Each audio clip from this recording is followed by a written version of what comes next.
Inondations, sécheresse, tempêtes, gel, méga-feux face à la multiplication des catastrophes météo. Le gouvernement veut mieux protéger les agriculteurs. Oui, les députés planchent à partir d'aujourd'hui sur cette réforme de l'assurance récolte. Et il y a urgence, Maud Descamps. En effet, car aujourd'hui en France, seulement 30% des surfaces agricoles sont assurées face aux risques climatiques. On parle de grêle, de gel ou encore de sécheresse. L'une des principales raisons invoquées par les agriculteurs, mais aussi le ministre de l'Agriculture, Julien Denormandie, le prix beaucoup trop élevé des assurances. Pour Jérôme Regnault, agriculteur dans les Yvelines, il est pourtant essentiel que les exploitations soient massivement assurées face à des événements climatiques de plus en plus violents. Les risques, on le voit, ils sont répétés. Cette année, c'était excès d'humidité, mais surtout gel très tardif. Tout se multiplie, c'est-à-dire l'exceptionnel est devenu récurrent.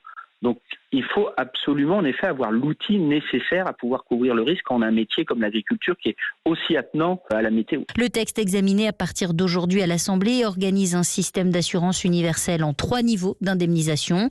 Jusqu'à un certain niveau de perte, ce sera la responsabilité de l'agriculteur. Ensuite, lorsque les pertes seront plus importantes, les assureurs entreront en jeu. Le seuil n'a pas encore été défini.